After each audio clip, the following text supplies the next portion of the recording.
Assalamualaikum warahmatullahi wabarakatuh. Perkenalkan, nama saya Daniel Matin Abdullah Kasmal Fadokas. Di sini saya akan membuat tugas menjelaskan tentang karakteristik peserta didik. Yang mana di sini saya sudah membuat peta imajinasi dan saya menjelaskannya. Yang pertama di sini ada pengertian individu. Individu itu adalah satu kesatuan manusia yang memiliki ciri fisik yang berbeda. Nah, contohnya seorang siswa bernama kita contohkan sebagai Rani. Seorang siswa bernama Rani yang memiliki minat tinggi dalam seni lukis dan berbeda dari teman-temannya yang lebih menyukai olahraga. Selanjutnya ada karakteristik.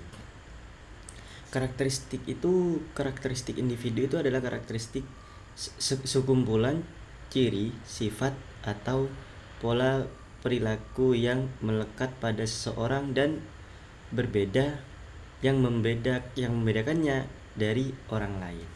Nah, contohnya seperti tinggi badan. Tidak semua individu itu memiliki tinggi badan yang sama, pasti berbeda secara tinggi badan, secara kepribadiannya. Ada yang ramah, ada yang pemalu, ada yang penyabar, ada yang tidak sabar, dan juga dari aspek minat dan bakat tidak ada yang sama. Yang satu suka pelajaran matematika, yang satu suka pelajaran psikologi, dan yang satu adalah ada yang suka dengan musik, yang ada yang suka dengan fashion. Berbeda-beda, pasti itu berbeda-beda. Itulah yang dinamakan karakteristik. Nah, yang selanjutnya ada aspek pertumbuhan dan perkembangan. Nah, pertumbuhan dan perkembangan adalah dua proses yang berlangsung secara beriringan dalam diri manusia. Seperti pertumbuhan adalah perubahan fisik yang bersifat kuantitatif. Misalnya tinggi dan berat badan itu. Yang selanjutnya perkembangan adalah perubahan yang bersifat kualitatif, di mana kemampuan berpikir dan emosional dan juga sosial. Contohnya seperti pertumbuhan, seorang anak bertambah tinggi 5 cm dalam setahunnya tuh. Dan juga perkembangan, contoh dari perkembangan ada anak mulai bisa berbicara, mulai bisa mengarang cerita, ada yang juga bisa berjalan. Nah, itu ada perkembangan. Selanjutnya perbedaan tiap individu. Setiap individu itu memiliki perbedaan yang bersifat alamiah dan tidak dapat disamakan. Setiap individu itu berbeda karena faktor, entah itu karena faktor genetik, entah itu karena faktor lingkungan, entah itu karena faktor pengalaman dan juga pendidikan. Contohnya seperti dua anak yang mungkin memiliki minat berbeda, seperti yang satunya suka menggambar dan satunya suka bermusik, karena pengalaman yang berbeda dan pengaruh lingkungan yang berbeda. Selanjutnya ada aspek-aspek pertumbuhan dan perkembangan itu. Aspek pertumbuhan itu yang pertama ada aspek fisik.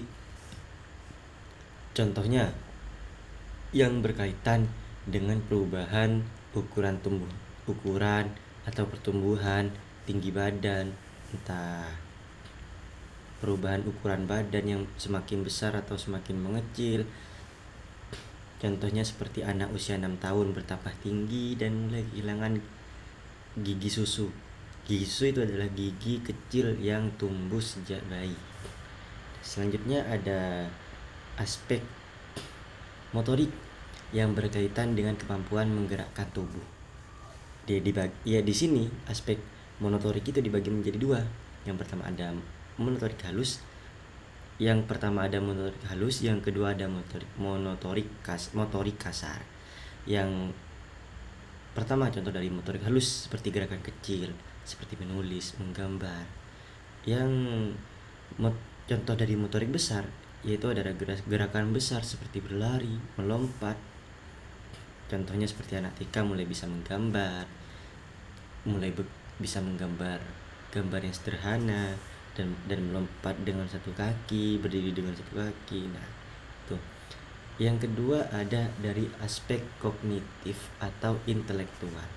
Nah, di sini itu berkaitan dengan kemampuan berpikir, mengingat dan menyelesaikan masalah, termasuk kemampuan bahasa, logika, dan daya ingat. Contohnya seperti anak mulai memahami konsep angka dan bisa menghitung benda. Selanjutnya ada aspek sosial. Nah, ada kemampuan berinteraksi dan membangun hubungan dengan orang lain.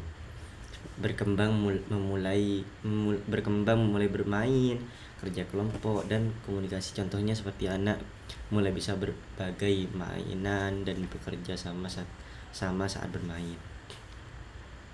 Selanjutnya ada dari aspek emosional, yaitu berkaitan dengan pengenalan, pengendalian, dan ekspresi emosi, dan juga termasuk rasa percaya diri, empati, dan pengendalian amarah. Bercontoh anak mulai bisa menenangkan di saat dirinya itu kecewa. Nah, seperti itu. Yang selanjutnya ada aspek moral dan spiritual. Berkaitan dengan nilai-nilai, norma, pemahaman tentang baik buruk, dan juga perkembangannya dipengaruhi oleh lingkungan dan pendidikan. Contohnya seperti anak belajar bahwa berbohong itu salah dan pentingnya berdoa sebelum makan. Seperti itu. Oke, sekian penjelasan dari saya. Kurang lebihnya mohon maaf. Wassalamualaikum warahmatullahi wabarakatuh.